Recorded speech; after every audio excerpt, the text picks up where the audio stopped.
دوستو، کیا آپ جانتے ہیں کہ حضرت لوط علیہ السلام کی قوم پر کیوں عذاب آئی اور یہ عذاب کس بدعملی کی وجہ سے آئی اور یہ قوم کہاں کے رہائش پذیر تھے؟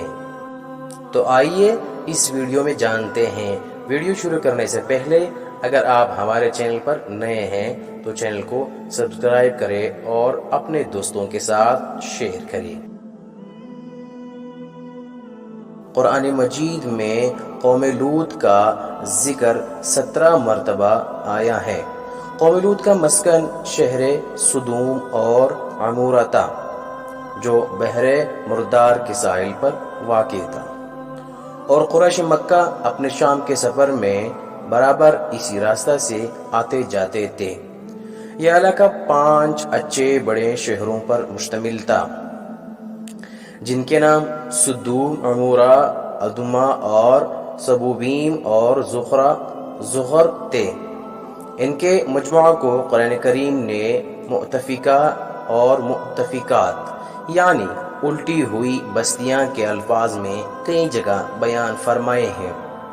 سدوم ان شہروں کا دارالحکومت اور مرکز سمجھا جاتا تھا۔ حضرت لوط علیہ السلام اردن میں بحر لوط کے پاس جہاں سدوم اور عمورہ کے بستیاں تھیں وہاں آ کر رہائش پذیر ہوئے تو اللہ تعالیٰ نے انہیں اہل سدوم کی ہدایت کے لیے نبی مبعوث فرمایا۔ یہاں کے باشندے فواحش اور بہت سے گناہوں میں مبتلا تھے۔ دنیا کی کوئی ایسی برائی نہیں تھی جو ان میں موجود نہ ہو۔ یہ دنیا کی سرکش اور متمرد اور بد اخلاق قوم تھی۔ ان سب برائیوں کے ساتھ ساتھ یہ قوم ایک خبیث عمل کے موجد بھی تھے، وہ یہ کہ وہ اپنی نفسانی خواہشات پوری کرنے کے لیے عورتوں کے بجائے لڑکوں سے اختلاط رکھتے تھے۔ دنیا کی قوموں میں اس عمل کا اب تک کوئی رواج نہ تھا۔ یہی وہ بدبخت قوم تھی جس نے اس ناپاک عمل کو شروع کیا تھا، اور اس سے بھی زیادہ بے حیائی یہ تھی کہ وہ اپنی اس بدکاری کو عیب نہیں سمجھتے تھے بلکہ کلم کلا فخر کے ساتھ اس عمل کو کرتے رہتے تھے۔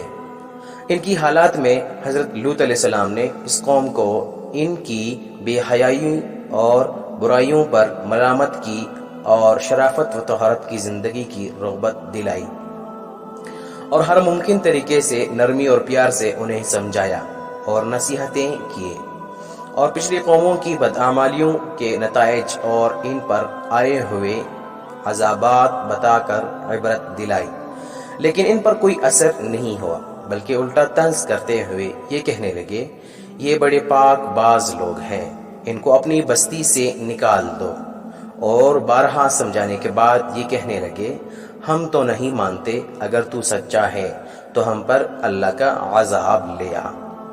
ادھر یہ ہو رہا تھا اور دوسری جانب حضرت ابراہیم علیہ السلام کے پاس اللہ کے فرشتے انسانی شکل میں آئے۔ ابراہیم علیہ السلام نے انہیں مہمان سمجھ کر ان کی تواضع کرنی چاہی، لیکن انہوں نے کھانا کھانے سے انکار کر دیا۔ یہ دیکھ کر حضرت ابراہیم علیہ السلام سمجھے کہ یہ کوئی دشمن ہے جو حسب دستور کھانے سے انکار کر رہا ہے، اور پریشان سے ہو گئے۔ تو مہمانوں نے کہا، آپ گھبرائیے نہیں، ہم اللہ کے فرشتے ہیں، آپ کے لیے بیٹے کی بشارت لائی ہیں اور قوم لوط کی تباہی کے لیے بھیجے گئے ہیں۔ ابراہیم علیہ السلام نے فرمایا، تم ایسی قوم کو ہلاک کرنے جا رہے ہو جس میں لوط جیسا خدا کا برگزیدہ نبی موجود ہے۔ انہوں نے کہا، ہمیں معلوم ہے، لیکن اللہ کا یہی فیصلہ ہے۔ قوم لوط اپنے بے حیائی اور فواحش پر اصرار کی وجہ سے ضرور ہلاک ہوگی، اور لوط علیہ السلام اور ان کا خاندان اس کے ساتھ محفوظ رہے گا، سوائے لوط علیہ السلام کی بیوی کی۔ وہ قوم کی حمایت اور ان کی بدعمالیوں میں شرکت کی وجہ سے عذاب میں مبتلا ہوگی۔ فرشتے حضرت ابراہیم علیہ السلام کے پاس سے روانہ ہو کر سدوم پہنچے اور لوط علیہ السلام کے یہاں مہمان ہوئے، اور یہاں سے یہ فرشتے خوبصورت اور نوجوان لڑکوں کی شکل میں تھے۔ لوط علیہ السلام نے ان کو دیکھا تو بہت پریشان ہوئے کہ اب نہ جانے قوم ان کے ساتھ کیا معاملہ کرے گی۔ ابھی وہ اسی پریشانی میں تھے کہ قوم کو خبر ہو گئی اور وہ لوط علیہ السلام کے مکان پر چڑھ گئے اور مطالبہ کرنے لگے کہ ان کو ہمارے حوالہ کر دو۔ لوط علیہ السلام نے انہیں بہت سمجھایا لیکن وہ نہ مانے، تو انہوں نے سخت پریشانی میں کہا کاش میں کسی مضبوط سہارے کی حمایت حاصل کر سکتا۔ فرشتوں نے ان کو پریشان دے کر کہا آپ گھبرائیے نہیں، ہم انسان نہیں ہیں بلکہ اللہ کی طرف سے بھیجے ہوئے فرشتے ہیں اور ان کے عذاب کے لیے نازل ہوئے ہیں، آپ راتوں رات اپنے خاندان سمیت یہاں سے نکل جائیے۔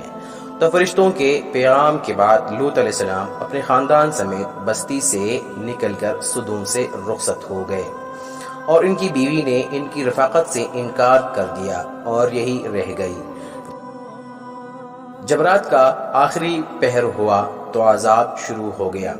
سب سے پہلے ایک سخت ہیبتناک چیخ نے ان کو تہ و بالا کر دیا، پھر ان کی آبادی کو اوپر اٹھا کر زمین کی طرف الٹ دیا گیا اور پھر اوپر سے پتھروں کے ساتھ ان کو مارے گئے، ان کے نام و نشان مٹا دیا گیا اور گزشتہ قوموں کی طرح یہ بھی اپنی سرکشی کی وجہ سے بدنام ہو گئے اور آئندہ کے نسلوں کے لیے ان کو عبرت کا نشانہ بنا کر چلے گئے۔